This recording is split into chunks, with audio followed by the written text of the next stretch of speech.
All right, let's go ahead and begin. So, thank you everyone for joining us for Lightning Talks H, which is all about publishing.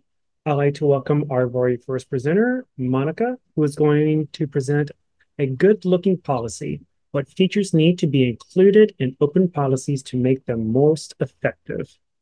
So, Monica, you have the floor. Thanks so much. Let me get the screen share working. I apologize in advance. I'm in a hotel room that is doing some renovations, so you might hear a little bit of background noise. So I apologize for that, but I'll try to be loud. Uh,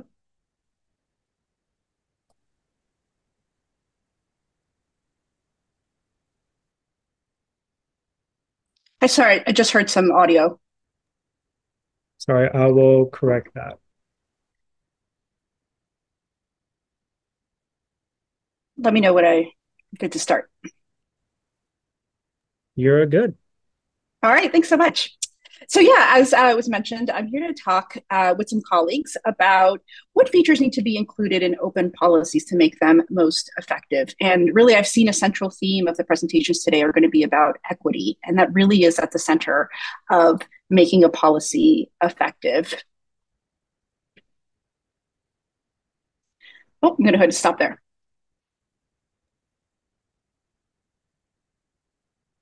Are you hearing other sounds, Monica? I am, yeah, I'm not sure what's happening. Oh, interesting. Okay. I don't think the rest of us are hearing them, but maybe just the presenter is or Okay, something. yeah, Oh, okay, okay. sorry, just a second. Oh, I think I know what might be happening. Just a second.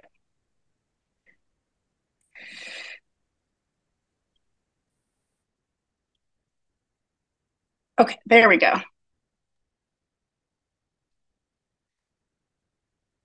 It's just that I had it open in another browser. Okay, so here we go. So we're starting with really this positing that if we're going to solve the world's biggest problems, then the knowledge about it must be open. I think everyone here is really under the belief that this is true. So how do we enable that to happen when really the default is that the open sharing of research outputs really isn't the default? Here are just some really quick percentages from the US and Canada to show that less than 50% of all publications are open. We also know that the percentage of data associated with publications is also not open. In a study from PLOS One, they found that only about 20% of the data from publications are in a repository, despite the fact that there's a policy that requires data availability statements. So how do we move towards open? There's been a lot of discussion over the last 2 days about this. I like to think about them in sort of three categories. There was a lot of talk about training. We need to equip folks with the knowledge and concepts about how to have open practices. Then we need to have the infrastructure to support that. So if people are, using open repositories for both data and publications, there has to be somewhere to put it, and we have to support that. There also needs to be incentives and rewards, both in the way that researchers are rewarded for the work that they do, but also in the rules around the money. And that's what I want to talk to you about today, this policy lever that we can enable to move towards open. And we're going to specifically focus on scholarly publications and research data today. Most of the time when you work on a policy, it's going to look at the entire research life cycle. But as we're talking about publishing today, we're going to talk about scholarly publications and the data associated with them. So what are our recommendations around scholarly publications? Well, the first is that it needs to be immediately open. We can do that through so many different pathways, all which have no cost to the author. Using preprints, I think there's going to be a lot of talks about preprints later on today. It's a version of the manuscript that hasn't finished the peer review process, but there's a lot of really good reasons to use preprints that are going to be talked about later today. Using a green open access, so an author accepted manuscript that is put into a repository, an institutional repository, or more generalized repository. And we've seen an increasing movement towards diamond open access. These three options are really good ways to make your publication, your research manuscript open without incurring any costs. And we want that to be in a policy that for either a national government or a funder, any type of organization that has a policy for its grantees, this is what we want to see. We also want to see a call for an open license. So it's not just good enough for it to be freely available. We need it to be also fully open access so that it can be remixed and reused so it can really live to its fullest potential. I'm going to turn it over quickly to my colleague, Katie, to talk about what are other key features for success around publications. Yeah, thanks, Monica. So the key features kind of for helping us operationalize some of the things that Monica just talked about is being more specific about the open license. So a CC BY license is what we recommend to ensure that the articles carry full reuse rights. So we want government policies to require that the articles have a CC BY license. And this is what this comes down to is really about maximizing public reuse of these articles, because we've heard a lot about people talking over the last few days of we want the public to have access. We want people to be able to build on that. Really being able to build on it means having access to have full access to reuse the articles in whatever way that is most helpful to you as a member of the public or as a scientist or as a researcher. Also, Monica talked about green open access. So ensuring that the policy allows the author to deposit the scholarly publication into a repository of their choice is really important. The equity piece is mentioned also on the slide, and it's important in the repository option being not just an option, but one that authors actually know about. So this green open access repository deposit option is what those in the federal agencies here in the US have said that this is a viable option. We've been encouraging folks to even be more specific about that so that people know you don't have to pay a fee to comply. It's actually free to comply for the author. Recognizing investments in repositories are also needed to keep this a robust option. And then just broadly on the equity point, we want the policy to encourage the use of publication and dissemination channels that do not exclude authors or readers based on their ability to pay. I'll turn it back to Monica. Thanks, Katie. We're now going to look at quickly research data. So again, when we're formulating a policy, what recommendations do we want to see in that policy? Again, we would like to see an open license be required for data, to require a CC0 dedication for research data. A acknowledgement of the care and fair principles so that the data is shared according to care principles for Indigenous data governance and fair principles. So fair, findable, accessible, interoperable, and reusable. And that the data is put into a data repository. There's a lot of great infrastructure out there, including a sort of a meta repository where you can find different places that is the most appropriate place for the data according to a subject category or a general repository if that's what you are interested in. We're also requiring or requesting that the funders require a data management plan, to require researchers to prepare a data management plan to show how those research outputs are going to be managed. That's actually not also really good for the researchers, but also in maximizing the reuse of that data and the findability of that data.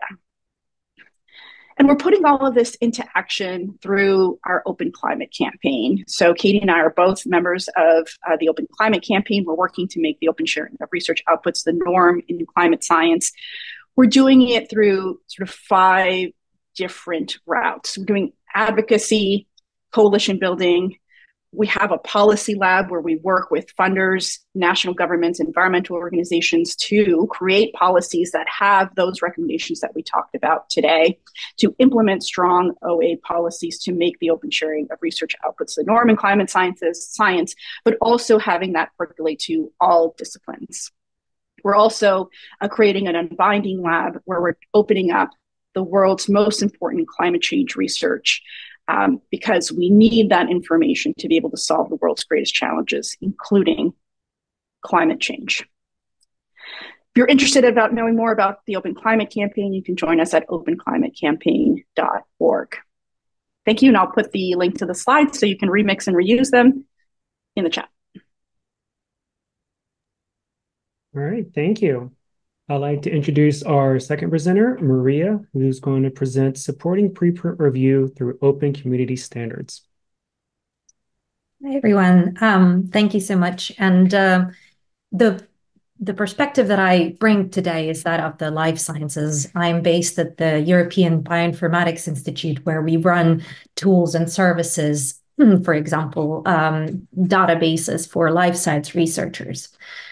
But I'm looking at the preprint review, and the first thing I wanted to talk to you about is why preprint review is important. And one of the most exciting things that I see about it is that it offers us an opportunity to experiment with the way that we review research.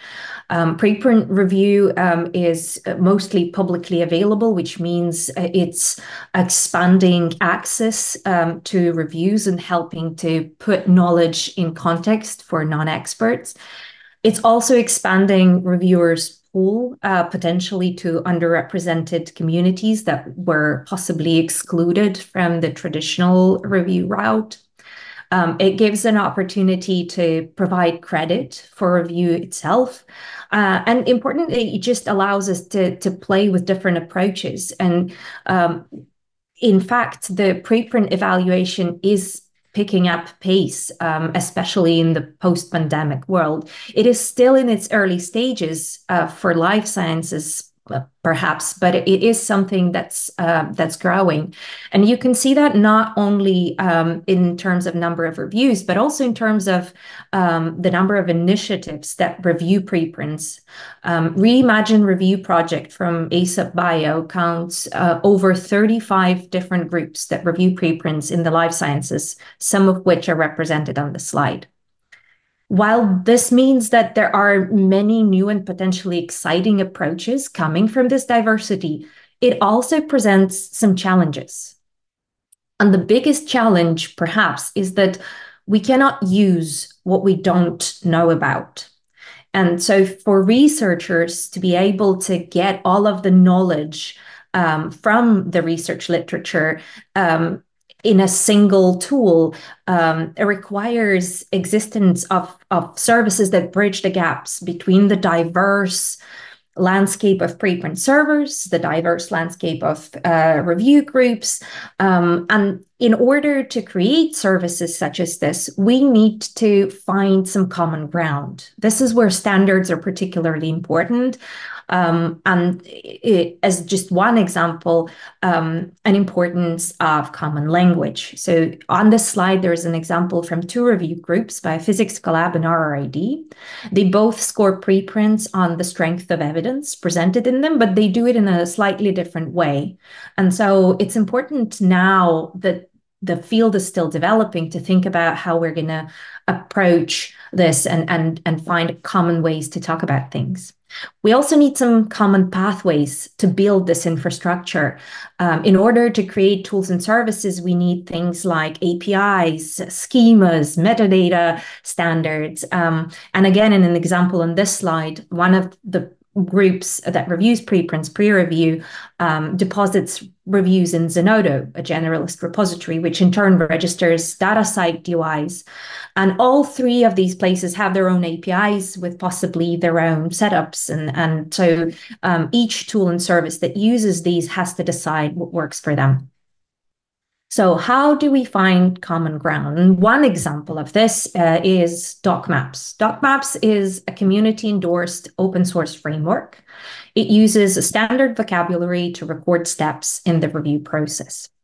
It is a project that's led by Knowledge Futures. And currently there are two preprint review aggregator services called Society and Early Evidence Based that create these DocMap files for reviews from various different review communities. Now, the benefit of DocMaps is that they are extensible and machine readable. And this means that others in the community can build on them and create new tools and services. So what I wanted to share today was a use case from the database that I am part of, Europe PMC. We are an open life science literature database. We are partnered with PubMed Central, and we are an open access repository for 35 different funders. As part of our mission, we link literature to various research outputs. This may include open data, open software, but most recently, open peer reviews. We have been supporting the preprints community for a while now, and currently we focus on helping researchers track changes to preprints, as they are much more dynamic than journal articles. So this may include things like new versions or withdrawals and removals. Focus on building trust, for example, by linking preprints to alternative metrics, open data, funding, and so on. And also enabling preprints reuse and analysis, for example, for text mining purposes or meta research. And this is done through various APIs that we can provide.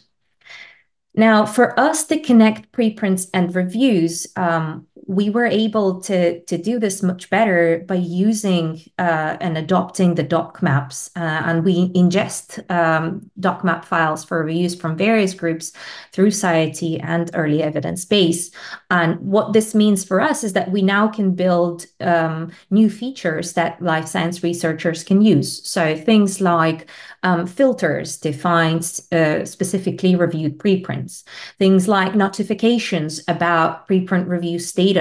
Is there a review and evaluation available for this preprint or for another version of a preprint? And finally, we can also provide a more comprehensive view of the review timeline. We can not just link to a review, but tell something about it. Who reviewed it? Which group was it? Is it an author response? Is it an editorial response? What date was it reviewed? And so on and so forth. I started by highlighting the importance of open community standards. And the 2 points, community and standards, are really important for what happens next. So the work on standards is still ongoing, and even with doc maps providing a great opportunity to get to a common ground, the standard is only as good as its adoption.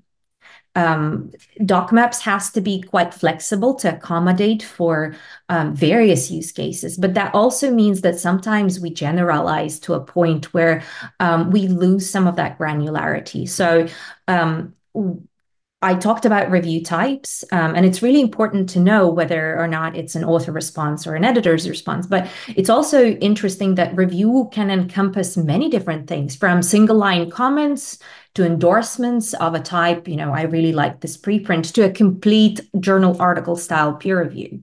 And so we need some common language to work on that.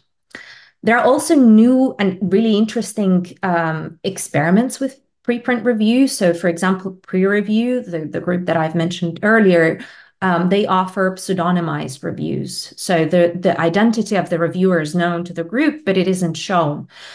The information about review that it is pseudonymized isn't yet provided in the review timeline. So all the reader can see is that the review author name is Sapphire Octopus or Teal Mouse in this case. And of course, it can raise some questions. If you saw this, would you think this was a real person? Would you know what was happening? And so it's really important that groups that are picking up doc maps as a format provide the most comprehensive metadata that they can to enable tools downstream to really give users the most information. I've included a link to the blog post on this slide, and that contains an invitation to join working groups that are currently developing technical standards for preprint reviews further. There's also the question of sustainability. So at the moment, as the grant funding for the Doc Maps project ran out, the project itself is scaling back development and implementation. But as it's an open source project, it can still be picked up by others in the community. And it really highlights the importance of building things open from the get-go, because it means that even as we wrap one thing up, somebody else can pick up the torch and run with it. It's really hard to discuss something so new and exciting in 10 minutes. I'm sure this is not the end for preprint reviews, but it is the end for my talk. So I just wanted to thank my own team and our funders and you for your attention.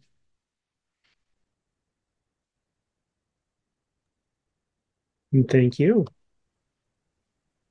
All right, I'd like to present our next speakers, which are Anna and Michelle, and they're going to present Teaching Transparent and Accountable Peer Review.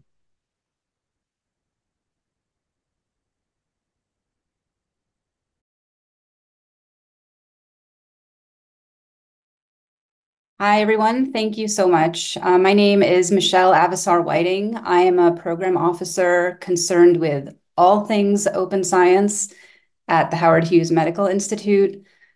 Today, my colleague Anna Hatch and I are going to give you a whirlwind tour of a super exciting pilot that we have set up for trainees in HHMI labs, and it's called the Transparent and Accountable Peer Review Program, or TAP.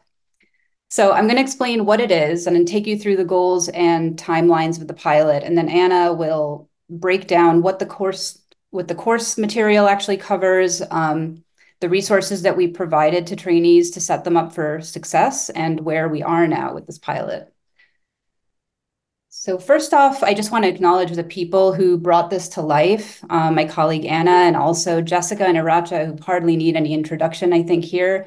And we started working with them both on this while they were both still at ASAP Bio. Now they both moved on to new roles, but they've helped us with every step of this process, from the ideation stage to the program design and the content creation, which was really a Herculean effort, mainly by Iracha. So here's the bird's eye view of the pilot. We recruited 16 trainees into the program. This is not a trivial commitment of time. It's a six-month total of didactic lessons, practice sessions, and then individual work, which we'll get into later. And then here's the really wild part. The main requirement for the successful completion of this program is the creation of 4 peer review reports on preprints that the trainees have to post publicly. So that's the real novel piece of this program. And thanks for really lubricating this for me, Maria, because you've already given the kind of nuts and bolts of what peer review on preprints really is, and it's the only reason that we can do a program like this is because thankfully preprints are standard now. So if you're in the biology or medical field, you'll have no problem finding preprints in your study domain. And with preprints, of course, there is no barrier to entry when it comes to doing a review, and anyone who feels like they have the appropriate expertise can write one and share one. And with preprint review, there's no need to comment on whether or not the paper should be published, because of course it already is. So you can just keep calm and evaluate the science on its merits. And by doing so, you hopefully help authors improve their preprint and also contribute to scholarly discourse in some meaningful way for those that are interested in how the work is being received by other people in the field.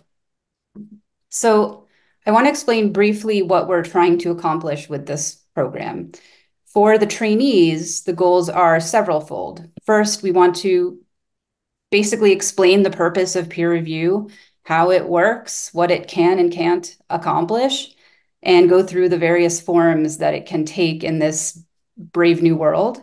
But most importantly, we want to grow their confidence in their ability to evaluate a paper, to organize their thoughts, and develop helpful feedback while staying on or keeping top of mind potential issues like conflicts of interest and bias.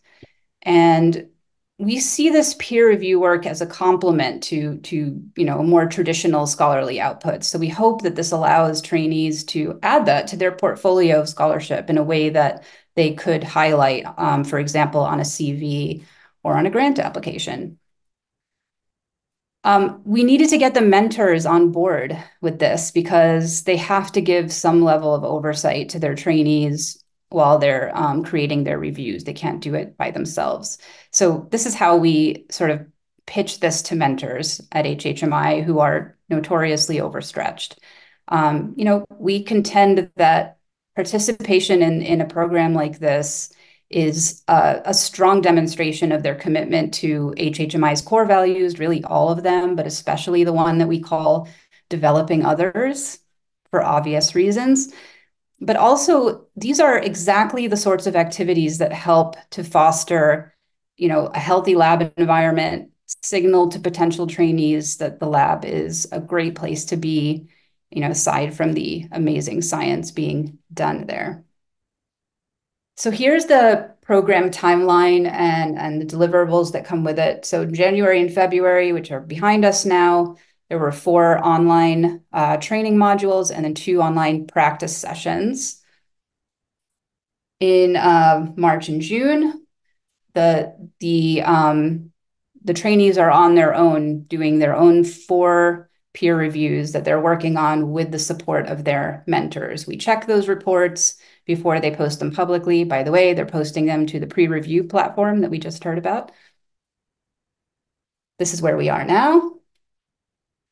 And in July, the program will end and the program participants will receive a certificate for completion, and the mentors will receive one too. But of course, much more important than the certificate is those 4 review reports that they can now reference.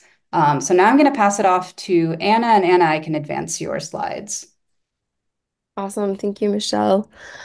So the virtual course really is what we're considering the first phase of the peer review training. And like Michelle said, it was a 6-week course. It met once weekly over Zoom, and it consisted of these 4 training modules and 2 practice sessions. So the first week was really an introduction not only to the pilot, but to peer review more generally. And then in the second week, we started really diving into how to go about appraising the paper. And the third week then was our first practice session, thinking of having participants work through an exercise appraising the paper. And then we covered new developments in peer review, and then really dug deep into the details of how to construct a peer review report, with another practice session about writing a peer review report. So as course coordinators, Michelle and I facilitated all of the sessions, but we had expert guest speakers deliver the content for us. So for example, we had peer review or pre-review come in to talk about bias in peer review. Now, the practice sessions really focused on the practical skills for reviewing preprints. And one of those sessions even led to a group review of a preprint that again was published on pre-review. Michelle mentioned that's the platform that we're using to post the peer review reports that our trainees are producing.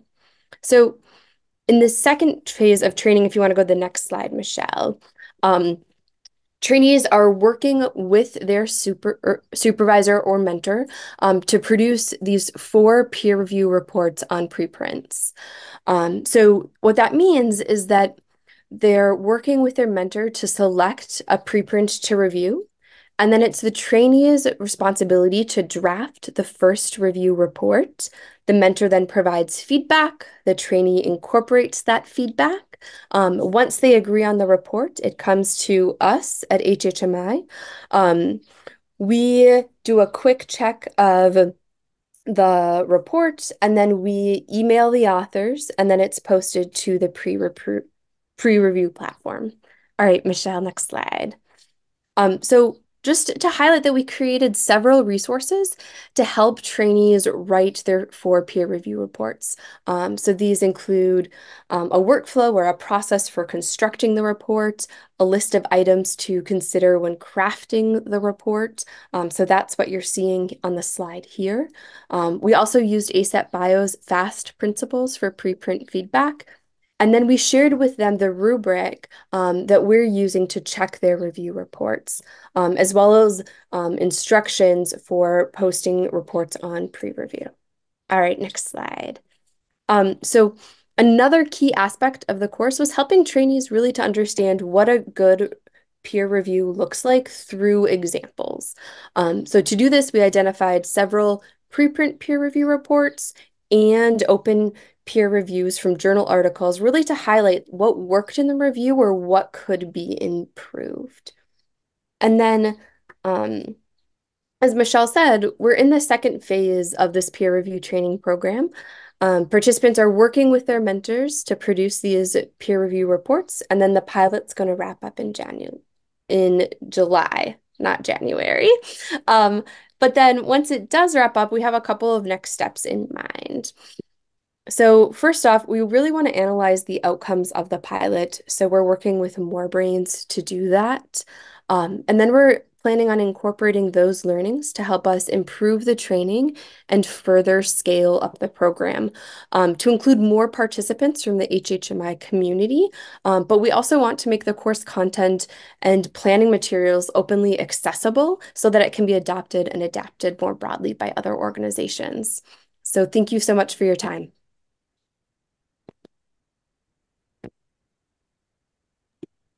All right, fantastic. We'll go on to our next group of presenters, which are Monica and Daniela, and they're going to present pre-review, working together towards a future of equitable and open peer review for all. Thank you. Thank you so much. I'll be only presenting today, but Monica, I'm so glad that you're here to help with it. So can you see my full screen? We can. Yes, great. So I'm going to make sure that I can still see you for the alarm. Okay. Thank you all for having us and for having me and having the opportunity to present about our work at pre-review. I have to say this is the best session ever to be in because I don't have to spend a lot of time explaining things, which is great since we only have 10 minutes. So let's see. When last year NASA announced that 2023 as a year of open science and the associated goals, we were very excited to be able to join this effort, particularly because the 4 goals that set forward really resonate with the work that we were already doing and we are kind of heading to. And obviously, particularly goal number 2 of improving transparency, integrity, and equity in peer review is really much relevant for our work. And I hope that with this presentation, I can show you how. Our mission at pre-review is to bring more equity and openness to the, excuse me, I'm sick today, to the scholarly peer review process. And we really envision a world in which feedback to scholarly outputs, preprints are definitely the focus of our work, but also other outputs is done openly, constructively, and by a diverse global community of peers. And I do really like the opportunity that has been already highlighted by previous presentation that preprints give us to do that in the context of peer review. And one of the way, the way that we do that we try to fulfill our mission is by developing programming around 3 pillars. First one is by developing and maintaining an open preprint platform. And I'm going to talk about a little bit about that by developing and facilitating training in open preprint review and peer review in general. And also by organizing and hosting calls on Zoom, like this one, where we get researchers from all over the world in reviewing collaborative review that then is posted on peerreview.org. I don't have time to talk about that bit today. But so a little bit about the training. We do believe that training is needed, and I'm so glad that many others are seeing the need. Our training is primarily in the format of workshops tailored around manuscript, but also grant review. And we conduct this often in partnership with other organizations, institutions, and journals. The content has been tailored to many audiences, all the way from undergraduate students to editors, senior editors, as well as grant reviewers. And I think that what set this training apart, at least for until I know, but like it was really just spending time of understanding the impact of systemic oppression in the process of peer review, just really just focusing on how peer review is not just up in the air, and this process is untouchable, but it's made of people and people that are that bring their own biases and beliefs to the process. And so we practice together how to recognize and mitigate our personal biases when we engage in peer review, and also how to provide constructive, clear, and actionable feedback. And for these, participants receive a badge of participation and a certificate. And I'm also very excited to say that this year we launched our first Champions program, and I'm honored to highlight the work of 20 amazing community members that have joined the Champions program and have just gone through the open review training. So with an additional training component that will give them the resources and the tools, so hopefully to take whatever they most care about in of this open preprint review world and bring it to their own communities, adapting it. And so over the next 5 months, we're going to see a lot of this participation in the local community, and we're going to be able to share about it. So I'm going to dedicate the rest of the presentation to talk a little bit about the platform, which I'm glad that a few things were already brought up. So the platform for us is really the place where we hope that the community and the cultural change you want to see in the space of publication can get recognition. So our platform is open in the sense that the code is open source, available on GitHub. All the reviews are openly licensed, and I'm going to show more about each one of these. Is participatory. We really make a point to give multiple opportunities to community members to come and provide input and feedback. Most of these opportunities are compensated, like one-on-one interviews, as well as design sprints on key features. So we're really grateful for the community to give us, because we really want to develop around their needs. It's agile. Our product team really we pride ourselves to make small changes almost on a weekly basis to get measurable feedback and just be responsive to it. Inclusive. We don't really decide if you're an expert or not. This is kind of key to our mission. We want to think about expertise away from privilege and previous name or seniority, but really bring it to focus on the contributions that you're actually making to peer review. And this is a point that was brought up on peer review. All you need is an ORCID ID, and you'll get a public profile linked to your ORCID ID, but you also get a pseudonym profile. So thank you, Maria, for bringing that up. The pseudonym profile is a name of an animal and a color. And it is true, you don't know who that is, and that's the purpose of the pseudonym profile. But on our end, there's always an ORCID ID associated with it. We don't obviously reveal it. We treat privacy very seriously, but this way, as maintain an element of accountability, we have been able to enforce code of conduct due to, for example, violation of conflict of interest in the past. So this pseudonym profile, excuse me. Excuse me. Man.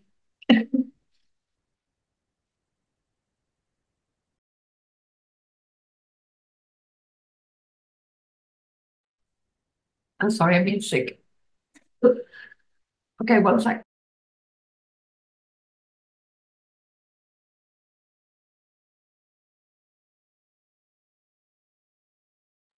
Okay, this is bad. Apologies. To provide a way for people to engage, but retain accountability. Sorry. It's also adaptable in the sense that we create multiple ways for reviewers to write a review, from a structured way to a free form.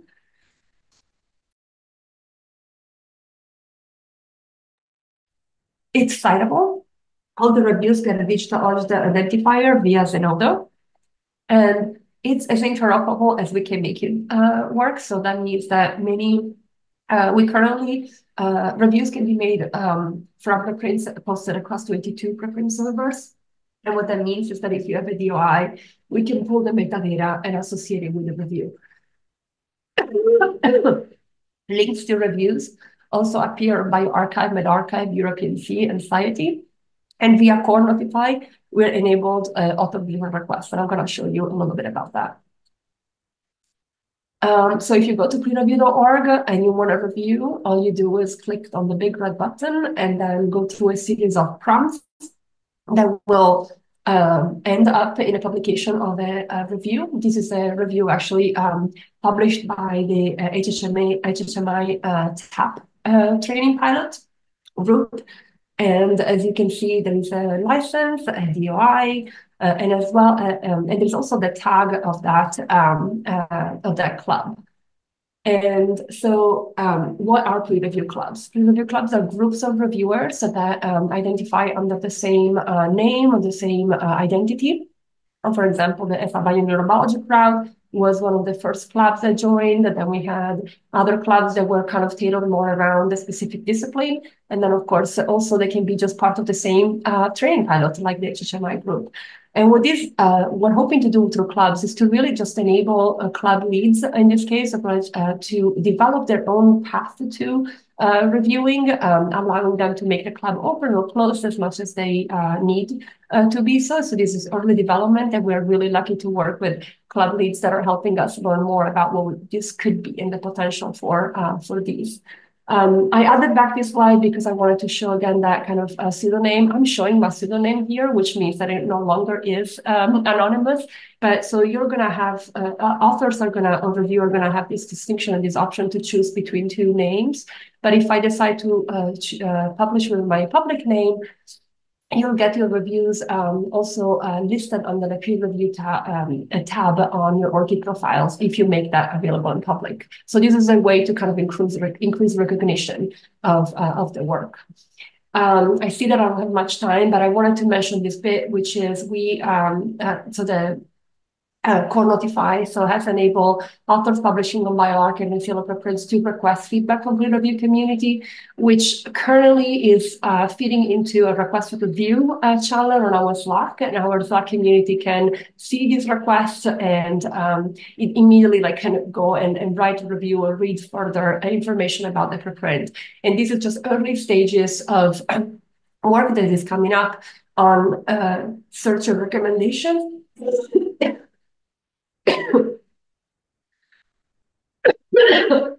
And improving the matchmaking between requests and feedback. I'm so sorry.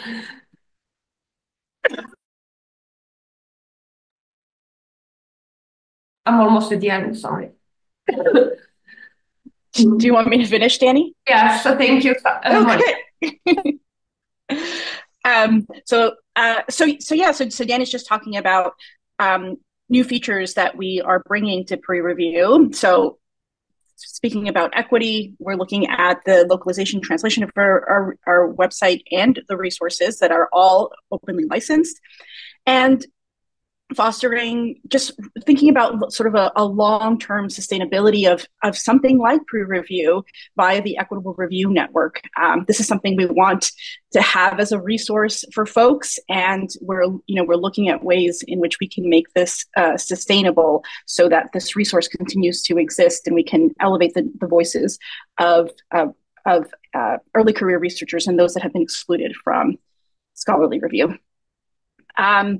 If you're interested in joining the community, these are the steps and what we offer. So you can join pre-review and have a profile there. We've got a great Slack. I just put it up in the chat here and how to join our Slack. We've got a newsletter that's really great. And we actually just also opened up calls for our advisory committee. I'm going to grab the link right now to join our community, our advisory committee. We're looking for 2 new members. So please, if you're interested in really being a core part of pre-review, we're looking for advisory committee.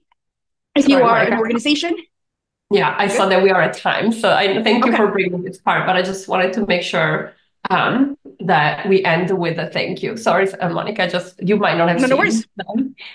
No, I didn't. I do want to end actually by thanking you and the rest of the team, our main funder right now, CZI, and our FIOSCA sponsor. I do hope that, and I'm sorry again for the interruption, that people here are going to join in our community. And if there are any questions, I'm happy to take them here or in the chat. Thank you so much, Monica, and thank you all for your patience during my cough bout. And thank you. We'll hope the cough gets better here pretty soon. It's beginning to be springtime, so you at least over here in the United States, so not a good time to be sick. All right, I'd like to welcome our fourth presentation titled Signals of Trust, the Peer Review Taxonomy, which is presented by, I'm going to try yours. Represent? Yeah, Yes. good enough. Good enough. No, very good. Yes, thank you. Let me share my screen. So, hello everyone. It was a bit of a stress because I was in the wrong meeting room, so I just found my way to the right one in the last moment. So glad to be here. I'm going to talk about the standard terminology for peer review, a project I've been running since 2019. My name is Joris van Rossum. I'm with STM, the Global Association of Scientific, Technical, and Medical Publishers. So as I mentioned, we started this initiative in 2019, and there were two reasons why we did that, two motivations. First, over the last decades, we've seen a significant number of new models that were introduced. But at the same time, they were not accompanied by the development of a clear and consistent nomenclature, leading to a lot of confusion. There was an article written a few years ago that analyzed the different meanings that were attached to the term open review, and there were about 144 models, if I recall well. So, in other words, a lot of confusion when talking about these new review models. So we need consistency. The second motivation for this project was an increased support and need for openness and transparency in science. And it also pertains to peer review in order to maintain trust in the scholarly ecosystem. So what we started to create is a standard terminology nomenclature describing the different peer review models that then should be used consistently when communicating about peer review, initially for journal articles, but later also for books and other research objects, consistently used when communicating about the peer review that is taking place. Important to note, we're not suggesting a prevalence for any specific model. It is just in all the models that are, let's use a consistent language to talk about them. So we started in 2019 as an STM working group. We had the first version of the terminology developed. We have tested it at various journals and publishers, and then it became a NISO working group. And in 2023, last year, it became a NISO standard. And here it is. This is the standard terminology. And I will just walk you through very quickly. I'll provide the links where you can find this sheet and more information about the project. So first, the terminology describes about the identity transparency. This is what we traditionally called single blind, double blind. So to what extent are the identities of the participants visible? And you see there are four options there, all identities visible. There's a single anonymized, which is the single blind, double anonymized, and triple anonymized. Then the terminology describes who the reviewer interacts with. The traditional model, the reviewer would interact with the editor, but there are almost more collaborative models whereby the reviewer interacts with other reviews, so-called collaborative peer review. And there are models that where the reviewer interacts with the authors. The third level describes what review information is published when the article or the research object is published. There is the traditional model where there's no information about the review published at all, but then there are review summaries, review reports, the submitted manuscripts are sometimes published as well. So this allows journals and publishers to describe what information is shared after review process. And then fourth, there is the option of post-publication commenting. This is what we used to call post-publication review, where we define two options: the open, everybody can comment on the article on the page of the article itself, and there's also a model on invitation. Now we hope and we tested that this model is able to describe about 98% of all the models that are being used for journal articles. In the bottom right, you see the example. The first example, the description of a traditional review process. You see identity transparency, single anonymized, review interacts with editor, review information published, none. So this is how a review model can be described using this terminology. Important, the aim of this project is that, first of all, it's used consistently across the entire ecosystem, that all publishers will eventually adopt this, but then also moving further, books, research data, etc. Hopefully this will become the standard to describe all review processes that take place in the scholarly ecosystem. When we talk about journals, first of all, it should be used when publishers are communicating about the review models to their readers, to their reviewers, on the guide for authors, for example, and the journal homepages. But also eventually we aim that this terminology is also used on the article level. So when you read an article, all the publishers will describe the review model that was used for that particular article on the manuscript itself. So as I mentioned, this became a NISO standard in 2023. We have now a NISO standing committee consisting of many of the people that helped us develop this terminology. And I should mention, these are not only publishers, but also librarians and other specialists that helped us to create this terminology. So at the moment, we are working on a implementation campaign, and we plan to need a couple of years before, again, all the journals and all the publishers will adopt this terminology as the standard way to describe the review model, but also that they consistently and transparently communicate about the review model at all the important points of communication, like, for example, the guide for authors. So we are at the moment developing our plan implementation campaign, focusing on journal level initially. Later on, we will also develop a plan to adopt this on the article level, which again, it entails a bit more work from the operational perspective. But again, the aim is that every journal article will have this way to describe the review model that was being used. So thank you for your attention. A few links, STM, and there's also the link to the NISO page where you can find more information about this project and the committee specifically that is working on the implementation model. And if you have questions or if you're interested to adopt this terminology, or maybe if you're interested to work on this terminology so that it's applicable to other research objects as well, please contact me. Thank you very much. Thank you.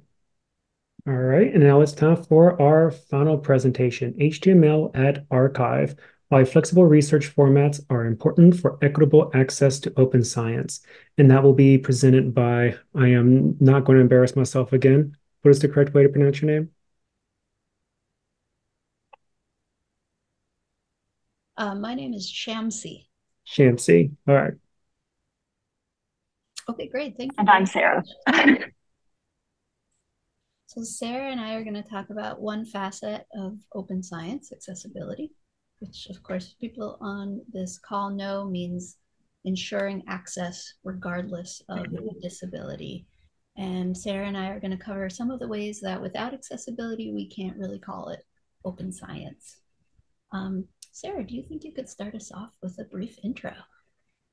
Yes. So my name is Sarah Kane. I'm a PhD student at the Institute of Astronomy at the University of Cambridge. And I also have been for my entire life legally blind. So low vision, partially sighted in the US, meeting the legal definition of blindness. And I'm Shamsi Bryn. I'm the User Experience Manager at archive.org, the preprint server. So we're going to briefly address a few of the main barriers for scientists with disabilities in STEM fields. And Sarah, could you cover the topics that we're going to be touching on? Yes, so today we'll be talking about HTML as a format. We'll also talk about how to make your figures accessible. We'll talk about accessible science presentations, and then we'll also touch on the impact of all of these topics. Clearly, this is a real lightning talk. We're going to zoom. So first, HTML is a format. As many on this call may have noticed, arXiv added HTML as a format in December of just this last year. And I wanted to ask you, Sarah, what was the impact of that on you? Can you share a little bit from your experience between PDF and HTML? Yes, so typically in my field, in physics and astronomy, people write their papers in LaTeX, which is sort of somewhere in between like a Word document and coding. It's a nice way to make equations easier to write. And this outputs PDFs that are not accessible. And I mean this in two senses. First, they don't work with screen readers, which does the text to speech that most blind people use to navigate their computers. But also for me as a low vision user, if I say, oh, well, this PDF isn't screen reader accessible, let me try to magnify it and look at it visually by making the text very large. Well, there's no easy way to make a PDF large print. And so it results in this really annoying sort of massive magnification because the text needs to be so large, and then really just continuous panning back and forth, which, as you can imagine, is quite tedious. By contrast, HTML works much better with screen readers. So for instance, if I want to use my screen reader, if I go to an equation, which you might imagine is pretty important in physics, the screen reader is actually going to read the equation and not, spit out some nonsense at me, which is quite helpful.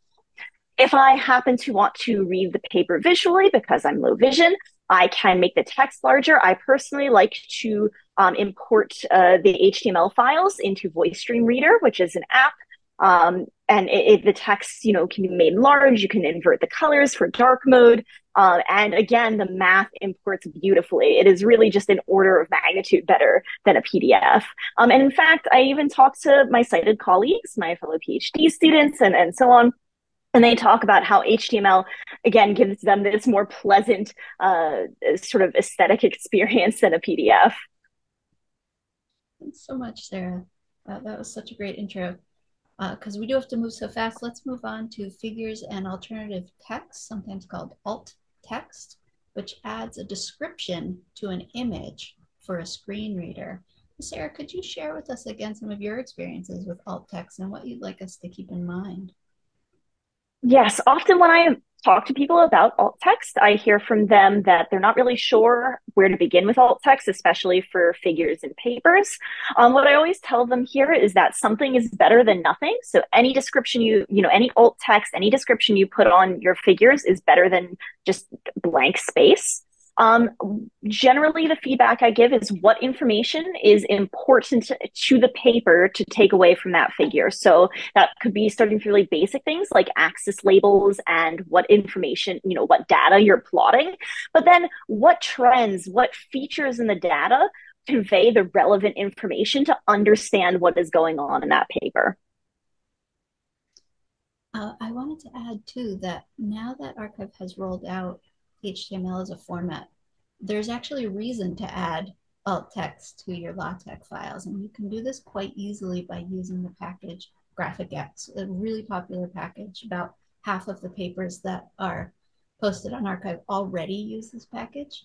And it allows you to add alt text, a description to your images. So we really encourage people to check that out. So far, we have one paper that has come out since we rolled out HTML. So we have the ID posted there on the screen. The title of that paper is MERA, a comprehensive LLM evaluation in Russian. And this paper is the very first on arXiv to have an alt text description attached to an image. But we hope, of course, it's not the last. We hope that now that there's an incentive, it will be the beginning of many, many more, and it will become a norm. So of course, papers, it's not only about accessible papers. Conferences and presentations are also really important. Sarah, can you talk us through some of your experiences with accessibility for presentations? Yes. So, um, I've been to science conferences before, and often what happens is I'll go to the talks, really excited to learn things, and then sit in the audience and I have no idea what's going on because I can't see the slides, and the presenter doesn't really explain what's going on in the slides, and so nothing really makes sense. So, whenever possible, please do share your slides before you present in advance. This lets people like me, for instance, load them on our computer and follow along. Also, even if you can't share your slides in advance, please do describe your slides, especially if there are figures, just so the audience knows what's going on. This is good even if you don't have blind, low vision people in the audience, because you never know when someone has, say, someone quite tall sitting in front of them and can't see your slides anyway. I think it's also just good presentation practice. This makes for a good talk. And this really comes down to this idea that when you make things better for disabled people like me, you're really just making them better overall. You're making a better presentation. You're making a better paper overall for everyone by making it accessible. Thank you so much. We also wanted to hit on this topic of impact. And you yourself talk to a lot of young people, a lot of students with visual impairments who want to go into the sciences, who want to go into physics. And what do you hear? What are you hearing? Yeah, so I hear generally one of two things from young people. So people around my age who are interested in physics and astronomy. And it's either that they more or less have to figure things out themselves and, do an incredible amount of work and be incredibly creative to basically manufacture fixes themselves for a field that is not built for them, that is fundamentally inaccessible in many ways. Or they understandably just decide that there are too many barriers and it's too difficult and they leave the field. This is a problem that is unfortunately actively driving young visually impaired people out of physics and astronomy. And I think the proof is in the pudding, so to speak. I know of five other blind astronomers in the entire world. That is a count on one hand list that I have in my mind, which is quite sad. And I just wanted to mention here that Archive has put together a best practices guide for prepping your LaTeX so that it will result in better HTML on Archive. Of course, this is only a limited solution. It's just in the Archive website, but we do want to encourage people to take a look at that and think about how they can incorporate those best practices so that we can keep on improving the HTML that's available. This quote here is from one of the very few working statisticians who are blind, Robin Williams. Not Robin Williams, the actor, Robin Williams, the statistician, who told us, "The biggest barrier for me is the time you need to spend tracking down formats that you can access in order to gain the same information available to everybody else." And I think this resonates with me because it really makes it clear that we can't call it open science until it's also accessible science. Now, Sarah and I wanted to end with some what can you do kind of steps. And there are a couple of things. I'll present these first two. So one is share the best practices guide that we mentioned earlier. Share it with your students and with your colleagues and get the word out that there are some simple things you can do, like adding alternative text to your own papers. The second is to encourage the conferences or the journals that you are part of and that you interact with to think about accessibility. Conferences in particular, if you post your papers on Archive, we would love to talk to you about how your templates can result in better HTML. And Sarah, could you tell us a little bit about the accessibility forum that you will be taking part in later this year? Yes, so the Archive will be hosting another forum on accessibility in September. I will be speaking there with Scott Fleming and Wanda Diaz-Merced. She's another blind astronomer. Very excited for that conversation with her about sonification, which is the representation of data as sound. I really encourage you all to attend. I'm not personally affiliated with Archive, so please believe me when I say I cannot speak highly enough about Archive and how much of a champion they've been of accessible science. And I'm really excited to be a part of this forum. Wow, thank you so much for that commendation, Sarah. I should really just leave it there, but I just want to add that we will be posting be the different topics and events soon. So you can take a look at Archive's website to learn more. And that's coming in September. So you have plenty of time to plan and prepare. Thank you so much. Great, thank you. I know we are now past time, but if people do want to stay, we did have one question, which is if Shamsi and Sarah can have pointers on how to make slides more accessible. I'd also love to hear them. Would they see practices like making slides in HTML rather than Google Slides or PowerPoint? So they were wondering do you have any suggestions to make slides more accessible? That's a fantastic question. I wonder if I could frame it if I could put Sarah on the spot and frame it. Like if you had a magic wand, what would presentations be? Sorry, I had to unmute myself again. So I think the for me the gold standard would be slides available either in advance or just at the time you present, such that people who need them can open them up on their own computer. And then often the best practices I think that exist in papers also exist for slides. So basically, if there's a paper I can access on my computer, there are also slides I can access. Now, I think in general, my experience is that PowerPoint slides and Google slides are more accessible than, for instance, LaTeX generated PDFs. I don't, I think HTML is still generally the gold standard for accessibility, but I would expect within certain boundaries, slides to be better than the PDFs I have experience with. But if you really want to go for like the absolute gold standard, you could also include the alt text in those slides that you share out, so that if someone is using a screen reader and looking at the slides on their computer as you're presenting, they have access to the alt text and have access to the figure in the same way the sighted audience watching your presentation has access to it. Perfect. Thank you so much. And thank you to all the speakers who presented today. We greatly appreciate it. Just want to give you guys a virtual round of applause, and I hope everyone enjoys the rest of the conference. So thank you, everyone.